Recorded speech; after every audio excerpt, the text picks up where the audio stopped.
The insurance adjuster's pen scratched across the denial form with the cold efficiency of a scalpel. Mr. Sterling didn't even look up from his pristine mahogany desk as he spoke. "I'm offering you $10,000, Mr. Thompson, for everything." He gestured vaguely toward the window, where Mark and Sarah's flood-ravaged property sat like a rotting corpse. "That's more than generous, considering the condition." Mark's jaw clenched. "The land alone is worth $200,000. You know that." Sterling finally raised his eyes, cold and reptilian behind designer glasses. "Was worth $200,000. Past tense. Now it's condemned property in a flood zone with denied insurance claims. By Friday, the city will bulldoze what's left. Unless." He slid a contract across the desk.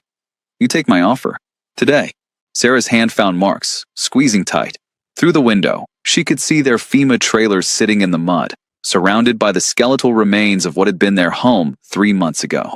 Everything they'd built together, destroyed by the hurricane. Everything they'd saved for, stolen by fine print. "We need until Friday to think," Sarah began. "Today," Sterling interrupted, his smile sharp as broken glass. "Or I make one phone call, and the bulldozers come tomorrow." Mark stared at the contract, defeat weighing down his shoulders like wet concrete. His phone buzzed in his pocket, a number he didn't recognize. He ignored it. He didn't know that outside, in the parking lot, a sound was building. A low rumble, like distant thunder. Getting closer. 3 months earlier.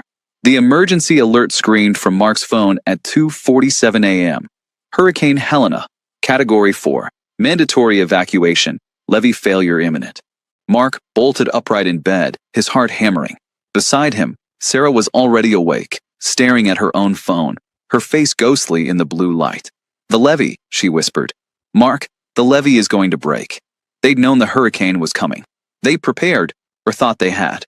Sandbags around the house. Valuables moved to the second floor, their aluminum fishing boat tied securely in the backyard. But a levee failure? That changed everything. Mark threw off the covers and ran to the window. Rain lashed against the glass in horizontal sheets. The wind howled like something alive and furious. In the street below, water was already creeping over the curbs, black and oily under the streetlights. "We need to go," Mark said. "Now." They dressed in 30 seconds. Jeans, boots, rain jackets. Mark grabbed their emergency bag, while Sarah snatched photo albums and her grandmother's jewelry box. As they thundered down the stairs, the house groaned around them, timbers flexing under the wind's assault. The power died as they reached the front door. Darkness swallowed everything. "The boat," Mark said, clicking on his flashlight. "We go by boat." They splashed through their backyard, water already ankle-deep and rising with terrifying speed. The little aluminum skiff bobbed frantically against its moorings, rain drumming on its hull like gunfire. Mark had bought it 3 years ago for weekend fishing trips, 14 feet of basic utility, powered by a small outboard motor. It had never been meant for this. Sarah climbed in first while Mark untied the ropes. The water was at his shins now, cold as death, full of debris, tree branches, garbage cans, things he couldn't identify in the darkness. He pushed the boat away from the house and hauled himself over the side, soaking wet and breathing hard. "Where do we go?" Sarah asked, her voice barely audible over the storm. Mark started the motor, grateful when it caught on the second pull. "High ground. The old stadium on Mercer Hill. If we can make it there." A sound like a cannon shot split the night. 3 miles away, the levee broke. Mark felt it before he saw it. A change in the water's movement, a sudden aggressive surge. Then he saw the wave coming down Main Street, a wall of churning blackness that picked up cars like toys. "Hold on," Mark screamed. The wave hit them broadside. The little boat spun, tipped, nearly capsized. Sarah grabbed the gunwale with both hands, her knuckles white. Mark fought the tiller, the motor screaming as it alternated between air and water. They rode the surge like a cork in a bathtub, helpless, terrified. When the initial impact passed, Mark got his bearings. They were no longer in their backyard. The flood had carried them 2 blocks east, into what used to be the residential district. Houses slid past like ships in a harbor. A car floated by, its alarm somehow still wailing. Someone's roof drifted past, shingles still attached. "Mark," Sarah pointed ahead. "There are people." He followed her gaze and saw them. Figures on rooftops, in second-story windows, screaming for help. The water was still rising. In an hour, those rooftops would be submerged. Mark steered toward the nearest house, where an elderly couple clung to their chimney. But before he could reach them, Sarah grabbed his arm. Mark, look. She was pointing to the old Texaco station on the corner of Main and 5th. The building was already half submerged, water lapping at the roof. And on that roof stood 10 massive figures, black against the lightning-streaked sky. Even from a distance, Mark recognized them. Everyone in Blackwater knew them. The Iron Bastion Motorcycle Club. Mark had seen the Iron Bastion around town before. Impossible to miss them. They'd roar through Blackwater on weekends, a thunder of chrome and leather, heading to their clubhouse on the outskirts. People crossed the street when they saw them coming. Store owners locked their doors. The local sheriff kept a careful distance. They were criminals, everyone said. Drug dealers. Enforcers. The kind of men you didn't make eye contact with. And now they were drowning. Mark could see them clearly as he brought the boat closer. 10 men, all huge, all wearing their leather cuts despite the rain. Their motorcycles, beautiful, chrome-covered machines, were already submerged in the water below. One man was trying to pull his bike up to the roof with a rope, refusing to let it go even as the water rose to his waist. "We can't take them," Mark said, his voice barely steady. "Sarah, look at them. They're massive. We'll sink." Sarah was quiet for a moment, watching the men. One of them, the biggest, with a gray beard braided with silver rings, was on his knees, gripping the edge of the roof. Even from the boat, Mark could see he was shaking. "If we leave them, they die," Sarah said softly. Then, louder, "Mark, they die." Mark looked at his wife. At 25, Sarah taught 2nd grade at Blackwater Elementary. She volunteered at the animal shelter. She cried during Hallmark commercials. She was the gentlest person he'd ever known. She was also the bravest. "Okay," Mark said. "Okay, but we do this smart. One at a time. Weight distribution. If anyone panics, we all go down." He maneuvered the boat alongside the submerged gas station. Up close, the bikers looked even more terrified than dangerous. Their leather was soaked, hanging heavy on their frames. Their faces, usually hard and intimidating, were masks of fear. The big one with the braided beard spoke first, his voice hoarse. "I can't swim, kid. I can't swim, and I'm too heavy for that thing." Mark locked eyes with him. "Then you better listen to every word I say. Mark. This is Sarah. We're going to get you out of here, but you do exactly what we tell you. Understand?" "Anvil," the big man said. "They call me Anvil. I'm the president." "Nice to meet you, Anvil. Now here's what's going to happen. You're going to come aboard one at a time. You're going to move to where I tell you, and you're going to sit very, very still. The boat's rated for 600 pounds. You guys are probably averaging 250, 300 each. So we're going to be overloaded no matter what." Another biker, younger, with a scar across his cheek, laughed nervously. "You're going to save us? You two kids in this tin can. You got a better option, Ratchet." Anvil snapped. Then, to Mark, "Tell us what to do." "Leave the bikes," Mark said. "Like hell." 3 bikers started simultaneously. "Leave the bikes or die with them," Sarah shouted, her teacher voice cutting through the storm like a blade. "Choose now." The men fell silent. Slowly, the one who'd been trying to save his motorcycle let the rope go. They watched their rides disappear beneath the black water, faces full of grief. "All right," Mark said, bringing the boat as close as he could. "Anvil first. He's the president. On my count, you jump into the center of the boat. Don't grab the sides, don't stand up. Fall into the bottom and stay there. Ready?"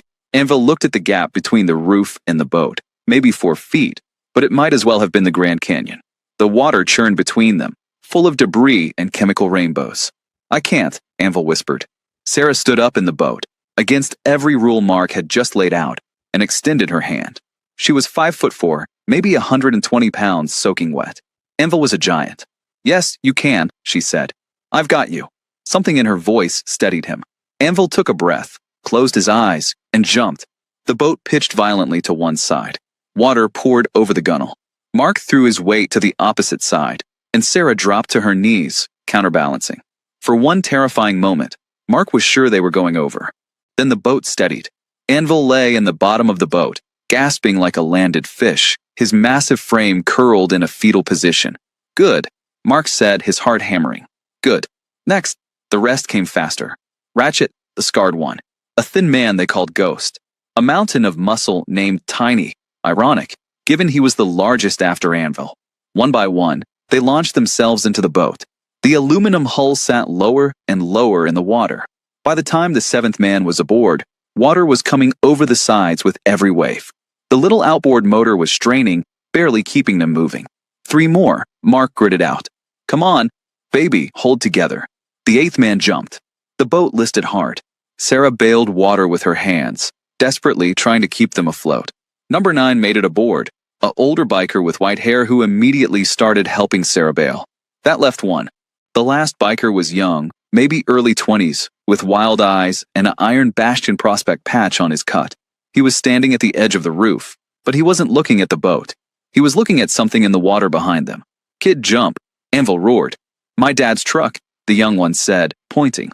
In the chaos, Mark could just make out a pickup truck floating past, its headlights somehow still on underwater, casting ghostly beams through the murk. That's my dad's truck. He's in there. He wouldn't evacuate. Oh God, he's in there. The prospect dove into the water. No, Anvil screamed. Mark didn't think. He just moved. He gunned the motor and swung the boat toward where the kid had disappeared. Sarah leaned over the side, her flashlight cutting through the rain. There, she shouted. The prospect had reached the truck and was trying to pull open the door. But the current was too strong, and he was fully clothed, heavy boots and leather weighing him down. Even as Mark watched, the kid started to sink. Tiny, the biggest biker, stood up, making the boat rock dangerously, and dove in after him. Jesus Christ, Mark muttered, fighting to keep the boat steady. Tiny surfaced a moment later with the prospect in a headlock, dragging him back to the boat. 3 bikers reached over and hauled them both aboard. The boat was now so low that water poured over the sides continuously. The truck, the prospect sobbed. My dad, he's not in there. Crash, Anvil said, grabbing the kid's face. Look at me. He's not in there. Your dad evacuated yesterday. I saw him on the road. He's alive. You sure? Crash choked out. I'm sure. Everyone SIT down and don't move, Mark commanded. We're inches from sinking. Bail water. Use your hands, your boots, anything.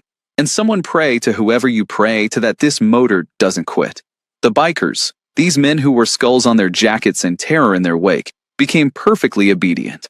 They bailed water in silence while Mark navigated the flooded streets toward Mercer Hill. The journey to high ground took 40 minutes that felt like 40 hours. Mark threaded the boat through a nightmare landscape, past houses torn from their foundations, past floating bodies, both human and animal, that they couldn't stop to help, past gas fires burning on the surface of the water where underground lines had ruptured. The boat nearly capsized 3 times. Once when they hit a submerged car, once when a section of roof slammed into them broadside, and once when the motor sputtered and died, and they drifted backward in the current until Mark got it restarted with shaking hands. No one spoke. The bikers bailed water with mechanical intensity. Sarah kept her flashlight pointed ahead, calling out obstacles. Mark steered, his arms burning with exhaustion, his mind numb with terror. When they finally reached the hill where the old stadium sat, Mark had never been so grateful to see solid ground. He ran the boat up onto the grass, now a muddy island in an ocean of destruction, and killed the motor. For a long moment, no one moved. They all just sat there, breathing, alive. Then Anvil started to laugh. It was a sound of pure, hysterical relief. Within seconds, all 10 bikers were laughing, crying, some of both. Tiny clapped Mark on the shoulder so hard it nearly knocked him out of the boat. You crazy son of a bitch, Tiny said. You beautiful crazy son of a bitch. Your wife, man, Ratchet said to Mark, his eyes shining. Your wife is a goddamn angel. Ain't no one else would have stopped for us. Sarah, exhausted and soaking wet, managed a smile. Anyone would have. No, Anvil interrupted, pulling himself to his feet on shaking legs. No, they wouldn't have. You know what we are. What everyone thinks we are. You stopped anyway. Other survivors had already gathered on the hill, maybe 50 people total, huddled under tarps and makeshift shelters. When they saw the Iron Bastion, many recoiled. Some gathered their children closer. Mark saw the fear in their eyes. The bikers saw it too. We'll stay over here, Anvil said quietly, gesturing to a spot away from the main group. Don't want to scare the civilians. You'll do no such thing, an elderly woman said, stepping forward. She was wrapped in a soaking blanket, her white hair plastered to her skull. There's a tarp over there with room underneath. Everyone's welcome, even scary bikers. Her name was Mrs. Chun, Mark learned later. She'd owned the Chinese restaurant on Main Street for 40 years. The bikers knew her. Apparently, they'd been some of her best customers. Under the tarp, pressed together for warmth, the social barriers began to break down. Sarah had a thermos of coffee in their emergency bag, which she shared around. The bikers had beef jerky and protein bars, which they distributed to the children first. Crash, the young prospect who tried to save his father's truck, sat next to Mark, still shaking. "Thank you," he said quietly, "for coming back for me. I was stupid. I panicked." "You thought your dad was in danger," Mark said. "That's not stupid. That's human. Anvil was right, though. My dad did evacuate. I'm gonna call him as soon as the phones work again and tell him I love him." Crash paused. "I don't tell him that enough." Throughout the night, as the rain continued and the water kept rising, Mark learned their stories. Ratchet was a mechanic who'd served 2 tours in Afghanistan. Tiny was a former college football player whose injury had cost him his scholarship. Ghost had gotten his nickname not from being pale, but because he'd legally died twice after a heart attack and come back both times. They were criminals, some of them. They'd done time, most of them. But they were also fathers, brothers, sons. Complex men living complex lives, trying to find brotherhood in a world that had given up on them. Anvil sat apart from the group, staring out at the flooded town. Sarah brought him coffee. "I've never been that scared," he admitted to her. "I've been shot at, stabbed.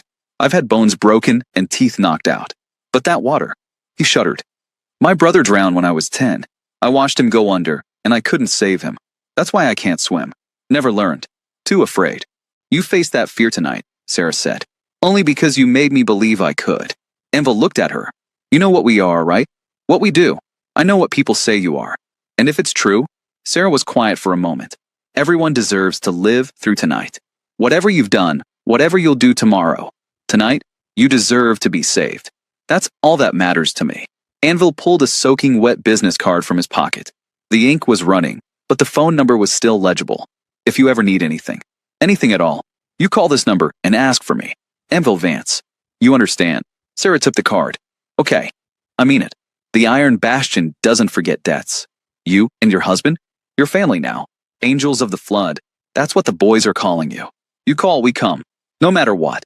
Sarah smiled and tucked the card into her pocket, not really believing it, just being polite to a grateful man. She had no idea how much those words would matter. 2 days after the hurricane, the water began to recede. It left behind a landscape of devastation, mud, debris, and the stench of decay. FEMA arrived with helicopters and rescue boats. The National Guard set up camps. Slowly, survivors were evacuated from Mercer Hill. The Iron Bastion was picked up by other chapters from neighboring states. Anvil's goodbye was brief but intense. He found Mark and Sarah loading into a FEMA truck. "You call me," he said, pulling Sarah into a hug that lifted her off her feet. To Mark, he gave a crushing handshake. "Anything you need. You hear me? Anything. We'll be fine," Mark said, though he wasn't sure he believed it. "You call," Anvil repeated.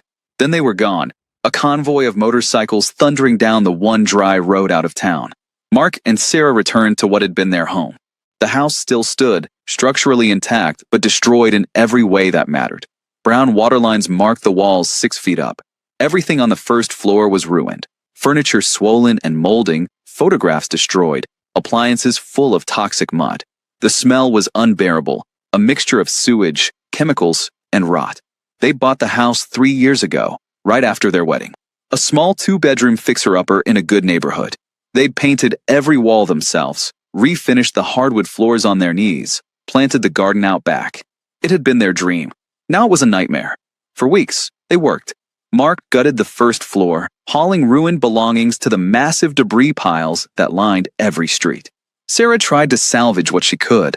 A few photographs, her grandmother's jewelry, a book of recipes in her mother's handwriting. The FEMA trailer arrived in week 3, a 30-foot metal box, cramped and cold, that they parked in their front yard because there was nowhere else to put it. Their muddy lawn became their new home. All around them, Blackwater struggled to resurrect itself. Some people rebuilt. Some people sold to investors and left. And some people, like Mark and Sarah, waited for insurance to decide their fate. The letter came on a Tuesday in October, 3 months after the flood. Mark brought in the mail, sorting through the usual bills and junk. Then he saw it. An envelope from Coastal Indemnity Insurance, thick and official. His hands shook as he opened it. "Sarah," he called. "Sarah, the insurance letter is here." She emerged from the FEMA trailer, still in her bathrobe. She'd taken a leave of absence from teaching. Couldn't face the classroom when she could barely face getting dressed each day. They'd been living on Mark's salary from the auto shop, barely making ends meet. Mark read the letter once, then again, then a third time. Sure, he must be misunderstanding. What does it say? Sarah asked. They denied our claim. What? Mark handed her the letter. She read it, her face going pale. Zone exception clause, she read aloud. As the property is located in a designated flood zone that was known at the time of policy inception, and the damage was caused by flood rather than wind, this claim falls outside the parameters of coverage. But we had flood insurance. We paid for flood insurance. Secondary clause, Mark said, his voice hollow. It's right there. Our policy specifically excluded catastrophic levee failure. It's in the fine print. Page 47 of our policy document. Who reads page 47? They're counting on that. Everyone in the flood zone got sold these policies, and everyone's getting denied the same way. Mark sat down on their front steps, his head in his hands. We're ruined, Sarah. The house, our savings, everything.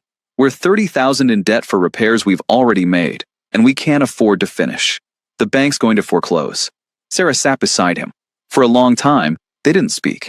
Around them, the sound of rebuilding, hammers, saws, engines, seemed to mock their silence. We could sue the insurance company, Sarah suggested weakly. With what money? Lawyers are expensive, and insurance companies have lawyers on retainer whose job is to crush lawsuits like ours. Mark looked at his hands, calloused and scarred from 3 months of demolition work. We're going to lose the house. That night, Sarah called her parents in Ohio. They offered to wire $5,000, everything they had in savings. Mark called his brother in Texas, who offered their spare bedroom if they wanted to relocate. Neither option solved the problem. They were going to lose their home. Mr. Sterling arrived on a Thursday morning in a black Mercedes SUV, so clean it looked photoshopped against the muddy ruins of Blackwater. He wore a 3-piece suit and shoes that cost more than Mark's truck. Mark was in the yard, trying to patch a tarp over a hole in the roof, when Sterling approached. Mark Thompson. Sterling called up, shading his eyes against the sun. Yeah.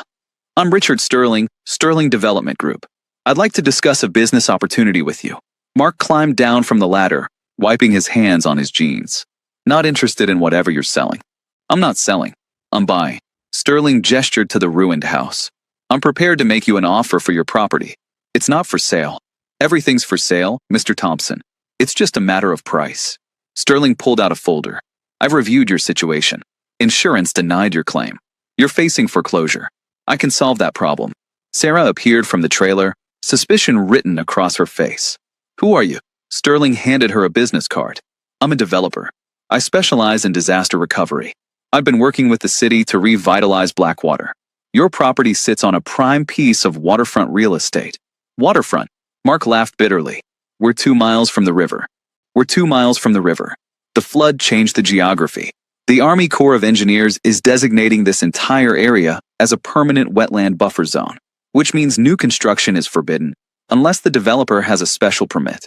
Sterling smiled. Which I have. What exactly are you proposing? Sarah asked. I'm building a luxury eco-resort.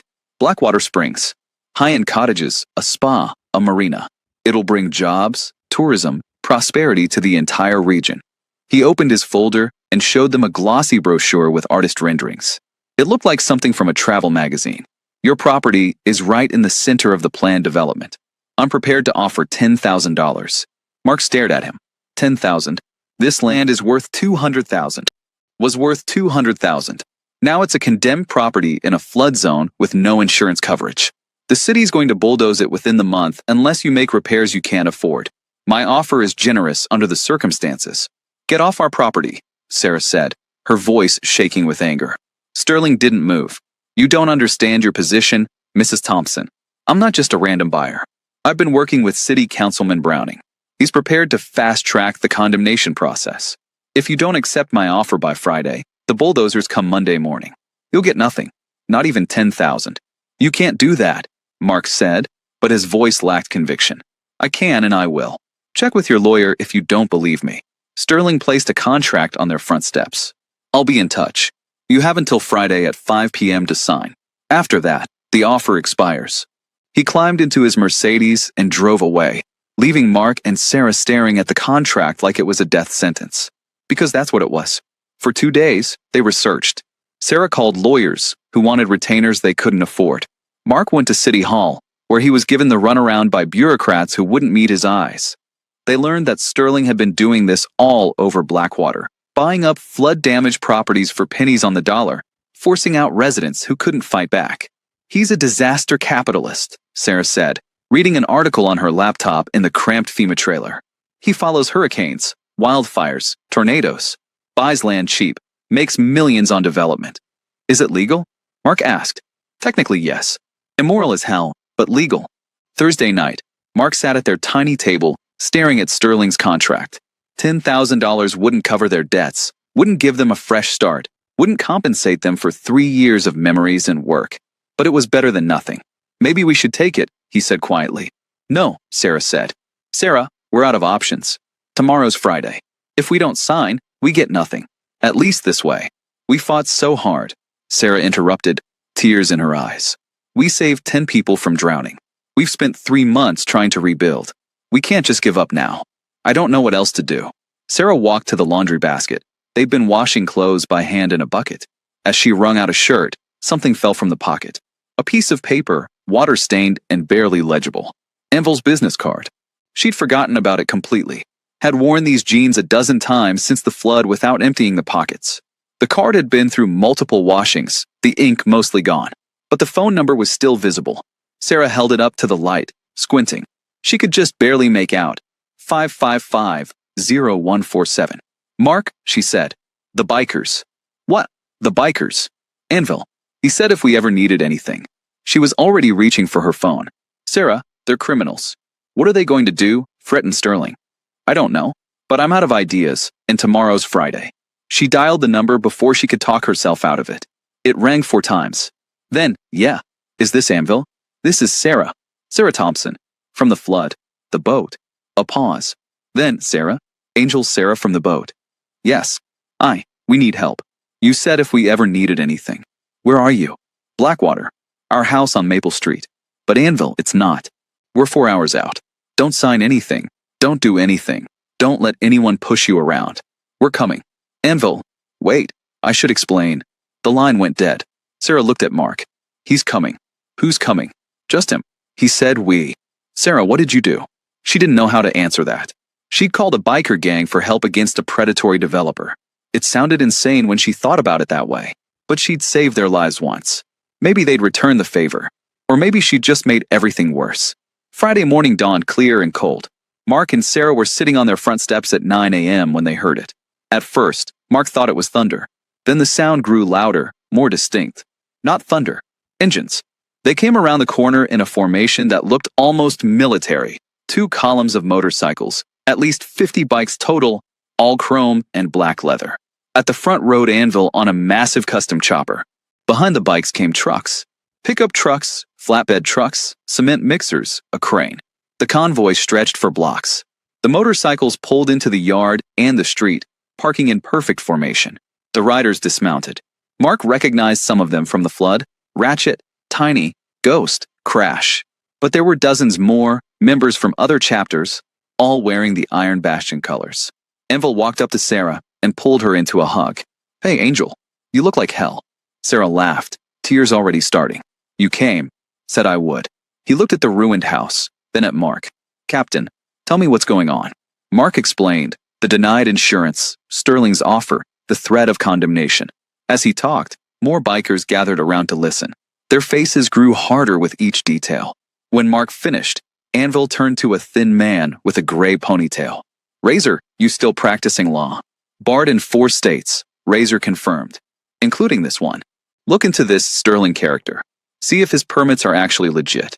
On it, Razor pulled out a phone and walked away, already making calls. Anvil turned to a massive black biker with scarred knuckles. Hammer, you still running that construction company? HV Construction, yeah. What? How fast could you rebuild a house? Complete rebuild, foundation to roof. Hammer walked over to the damaged house, examining it with a professional eye. He knocked on walls, checked the foundation, climbed onto the roof. When he came back, he was smiling. Structure's solid. Foundation's good. Electrical needs replacing. Plumbing needs work, but the bones are strong. He pulled out a measuring tape. With a full crew, we could have this done in 2 weeks. Free if we want it pretty. Cost. For the Angels of the Flood? Hammer shook his head. Materials only. The labor's free. Mark's throat tightened. We can't ask you to. You're not asking. We're offering. Anvil put a hand on Mark's shoulder. You pulled me out of the worst moment of my life. You didn't have to. That boat was overloaded. You were risking your lives, and you stopped anyway. The Iron Bastion doesn't forget that kind of thing. But we don't have money for materials. The club's got you covered. Tiny interrupted. He'd apparently gotten rich since the flood. Turned out he'd invested his savings in Bitcoin 5 years ago, right before it skyrocketed. I'm funding the materials. Consider it a thank you for saving my life. I don't understand, Sarah said, overwhelmed. Why would you do this? Ratchet stepped forward. After the flood, I went home to my dad. I hadn't talked to him in 15 years. We'd had a falling out. But almost drowning made me realize life's too short for grudges. We reconciled before he died last month. I got to say goodbye because of you. Ghost spoke next. My daughter was one of the kids on the hill that night. You gave her your coffee, remember? She still talks about the kind lady from the boat. She wants to be a teacher now. Like you. One by one, the bikers shared their stories. How the flood had changed them. How they'd reconciled with family, gotten clean from drugs, found new purpose. They'd all been headed for destruction before that night. The flood, and the couple who'd saved them, had given them a second chance. So yeah, Anvil said, we're going to rebuild your house. And if this Sterling asshole tries to stop us, he's going to learn what happens when you mess with the Iron Bastion's family. At that moment, as if summoned by the mention of his name, Sterling's black Mercedes pulled up to the curb. Sterling stepped out of his car, took one look at the sea of motorcycles and bikers, and froze. Mark saw the calculation in his eyes, whether to get back in the car and leave, or try to brazen it out. Sterling chose brazen. What's going on here? He demanded, straightening his tie. Anvil stepped forward. He was 3 inches taller than Sterling and probably 100 pounds heavier, all of it muscle and intimidation. You Sterling? Richard Sterling, yes. And you are. I'm the president of the Iron Bastion Motorcycle Club. These people are under our protection now. Sterling actually laughed. Your protection? What is this, the mafia? This is America. We have laws. You can't just. Can't just what? Anvil asked, his voice dangerous and quiet. Can't help a family rebuild their home? Can't donate time and materials to flood victims? What law would that be breaking, exactly? This property is under a city condemnation order. Not yet. It isn't, Razor interrupted, walking up with his phone. I just got off with City Hall. The condemnation hearing isn't until next week, and it requires 7 days' notice to the property owners. Notice that was never properly served. Sterling's face reddened. That's a technicality. Law is made of technicalities, Razor said. He was smiling now, clearly enjoying himself. I also looked into your permits for Blackwater Springs.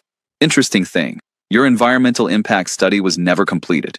It's listed as pending with the EPA. And your wetland development permit? Also pending. In fact, Mr. Sterling, you don't actually have authorization to build anything yet. Those will be approved. Maybe they will. Maybe they won't. What I do know is that you've been operating under false pretenses, pressuring property owners to sell by claiming imminent condemnation that you don't have the legal authority to enforce. Razor pulled out a business card. I'm filing a complaint with the State Attorney General's office. I'm also representing the Thompsons in a lawsuit against you for fraud, coercion, and intentional infliction of emotional distress. You'll be hearing from me. Sterling looked around at the bikers, all of them watching him with undisguised hostility. For the first time, Mark saw fear in the developer's eyes. You're making a mistake, Sterling said. I have friends in this town. Powerful friends. So do we. Hammer said, jerking his thumb at Mark and Sarah. These two right here. And we take care of our friends. This isn't over, Sterling said, backing toward his car. Yeah, it is, Anvil replied. Here's how this is going to work. You're going to leave this family alone. You're going to withdraw your offer. You're going to stop pressuring people in this town to sell. And if I hear you're still running your little disaster capitalism scheme, I'm going to make sure every newspaper in the state knows about your fraudulent permits and your predatory practices. Are we clear? Sterling said nothing, just got in his Mercedes and drove away fast enough to leave rubber on the pavement. The bikers erupted in cheers. What happened over the next 2 weeks was something Mark would remember for the rest of his life. The Iron Bastion descended on their property like a construction army. Hammer brought in his professional crew, but dozens of bikers volunteered their time. Electricians, plumbers, carpenters. The club had members with every skill imaginable. They didn't just rebuild the house. They improved it. The rotted first floor was gutted completely and reconstructed with modern materials: water-resistant drywall, mold-proof insulation, engineered hardwood floors. The electrical system was upgraded to code. The plumbing was replaced entirely. The roof got new shingles rated for hurricane-force winds. Sarah's ruined kitchen was rebuilt with granite countertops and stainless steel appliances, donated by a club member who owned an appliance store. The bathrooms got modern fixtures. The exterior got a fresh coat of paint in colors Sarah chose herself. Every evening, as the work continued, Sarah cooked for the crew. She'd set up a portable kitchen in the yard, making huge pots of chili and pasta, sandwiches by the dozens. The bikers ate gratefully, these tough men with skulls on their jackets sitting in lawn chairs and complimenting her cooking. "This is the best fried chicken I've ever had," Tiny declared one evening, on his third helping. "It was my grandmother's recipe," Sarah said, smiling. "Your grandmother was a genius." Mark worked alongside the crew, learning skills he'd never known. Ratchet taught him electrical work. A biker named Stack taught him carpentry. By the end of the first week, Mark could frame a wall and wire an outlet. The community noticed. At first, people were afraid. Why were all these bikers in town? But as word spread about what they were doing, the fear turned to curiosity, then gratitude. Mrs. Chun from the Chinese restaurant brought food for the crew. Other flood victims, seeing what was happening, asked if the Iron Bastion could help them too. Soon, Hammer's crew was working on multiple houses, the club coordinating a volunteer reconstruction effort across Blackwater. The local news showed up on day 9. A reporter interviewed Anvil, who stood in front of the Thompson house looking uncomfortable on camera. "We're just helping out some friends," Anvil said. "These folks saved our lives during the flood. Now we're returning the favor. That's what brotherhood means." "But you're a motorcycle club," the reporter pressed. "People have certain perceptions about motorcycle clubs." Anvil's expression hardened. "People have perceptions about a lot of things. We're not Boy Scouts. We're not perfect. But we take care of our own. And these people became our own the night they risked their lives to save us. Anyone has a problem with that can take it up with me personally." The interview went viral. Within days, donations started pouring in from around the country. Materials, money, volunteers. The Iron Bastion coordinated it all, turning a local effort into a regional recovery program. Sterling tried one more time to interfere. He showed up with a city inspector on day 12, claiming code violations. The inspector walked through the house, checked every detail of the construction, and found nothing wrong. "This is professional-grade work," the inspector said, making notes. "Better than code, actually. Whoever's doing this really knows their stuff." Sterling left without a word and never came back. Later, they learned he'd abandoned his Blackwater Springs project entirely and moved to Florida to find new disasters to exploit. On day 14, the work was complete. The house was beautiful, better than it had been before the flood, better than Mark and Sarah could have ever afforded on their own. The walls were painted in warm colors. The floors gleamed. The kitchen sparkled. The bathrooms had heated floors. Tiny's idea, he'd insisted. The roof was solid. The foundation was reinforced. Even the yard had been landscaped, with new grass and Sarah's garden replanted. The bikers gathered in the backyard for the final reveal. Hammer handed Mark and Sarah a set of new keys. "Welcome home," he said. Sarah started crying. Mark tried not to but failed. They walked through their house in a daze, touching walls, opening cabinets, turning on lights that actually worked. In the living room, above the fireplace, Anvil had hung something, a framed photograph blown up to poster size. It showed the night of the flood, taken by someone on Mercer Hill. In the photo, barely visible in the rain and darkness, was Mark and Sarah's little aluminum boat, packed with enormous bikers, riding through the flood. Below the photo was a brass plaque, "The Angels of the Flood, because one good turn deserves another." "We all signed the back," Anvil explained. "All 10 of us from that boat. Anytime you look at that picture, you remember, you're not alone in this world." That evening, they had a party. The bikers brought beer and barbecue. Neighbors came, tentatively at first, then enthusiastically. Mrs. Chun brought enough Chinese food for an army. Mark's boss from the auto shop showed up with his family. Sarah's fellow teachers came. Even the mayor appeared, making a show of thanking the Iron Bastion for their community service. As the sun set, Mark found himself standing with Anvil, watching the crowd mingle in their rebuilt yard. "I still can't believe you did all this," Mark said. "Told you. We don't forget." Anvil took a drink of his beer. "You know what that night did for me? For all of us." "What?" "It reminded us we were human. We spend so much time being tough, being scary, living up to the club's reputation. But when that water was rising and we were about to die, none of that mattered. We were just scared men needing help. And you gave it to us without asking for anything in return. That changes a person. You would have done the same for us. Maybe, but you did it first. That matters. Anvil put a hand on Mark's shoulder. This isn't charity, Captain. This is what family does for family. And your family now. Any of these boys get in trouble, they've got bail money. They get hurt, they've got hospital bills covered. They need help moving, 50 guys show up. That's how the club works. You're in that circle now. I don't know how to thank you. You already did. 3 months ago, in a boat that should have sunk. Sarah appeared with a plate of food for both of them. She'd been smiling all day, unable to stop. Tiny's teaching my students how to do motorcycle safety checks. I'm not sure the parents are going to approve, but the kids are having a blast. Speaking of kids, Anvil said, grinning. You two thinking about having any? Mark and Sarah looked at each other. They'd talked about it before the flood, had planned to start trying in a year or two. The disaster had put those plans on hold. Maybe now we can think about it again, Sarah said softly. Well, when you do, you've got 50 uncles ready to spoil them rotten, Anvil said. Fair warning. As night fell, someone started a bonfire in the backyard. Guitars appeared. The bikers sang, surprisingly good harmonies rising into the cold November air. Children ran around catching fireflies. Neighbors who'd been strangers became friends. Mark pulled Sarah close, looking at their house, their beautiful, impossible, miraculous house, and felt something he hadn't felt in months. Hope. 1 year later, the documentary won an Emmy. It told the story of the Blackwater flood and its aftermath, the destruction, the struggle, and the unlikely alliance between a young couple and a motorcycle club. The climactic scene showed the house reconstruction, with interviews from Mark, Sarah, and the bikers. But the story didn't end there. Inspired by what happened in Blackwater, the Iron Bastion started a non-profit called Angels of Disaster.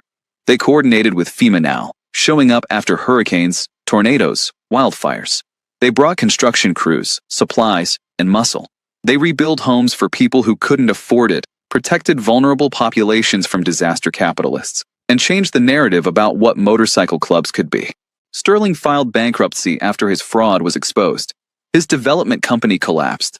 Last anyone heard, he was working as a real estate agent in Tampa, his dreams of disaster profiteering over. The little aluminum boat that saved 10 lives was donated to the Blackwater Historical Society. It sat in a place of honor in the town museum, with a plaque explaining its story. Mark and Sarah still lived in the house on Maple Street. They had a daughter now, Emma, 18 months old, with Sarah's eyes and Mark's stubborn chin. She was learning to walk, stumbling around the living room under the watchful eyes of a dozen uncles who visited regularly. Anvil was her favorite. He'd sit on the floor and let her climb all over him. This massive, scary biker reduced to putty by a toddler's giggle. He'd even learned to swim, took lessons at the local pool, determined to overcome his fear so he could teach Emma someday. The Iron Bastion still had its rough edges. They were still criminals, some of them. They still got in bar fights and ran afoul of the law. But they also built houses, mentored at-risk youth, and showed up when disaster struck. Because once, during the worst night of their lives, a young couple in a small boat had shown them what humanity looked like. And they'd never forgotten. On the anniversary of the flood, Mark and Sarah stood in their backyard, looking at the river in the distance. The town had rebuilt. New levees protected them now, stronger than before. Life had returned to normal, or as normal as it could be after tragedy. Do you ever regret it? Mark asked. Stopping for them that night, our lives would have been simpler. Sarah thought about it, about the struggle, the fear, the moment when they almost lost everything. Then she thought about the house, the friends, the family they'd gained. No, she said finally. I don't regret it at all. Inside, Emma laughed as Tiny pretended to be a monster, chasing her around the coffee table. Ratchet was helping with dinner. Anvil was showing Mark's father his new motorcycle. The house was full of noise and life and love. Sarah squeezed Mark's hand. Besides, what kind of story would we have if we just saved ourselves? Mark smiled. Not nearly as good a one. They walked back inside, to the family they'd saved and the family who'd saved them in return. Proof that sometimes the bravest thing you can do is stop for strangers. Even if they're wearing skulls and leather and look like the last people who need saving. Especially then.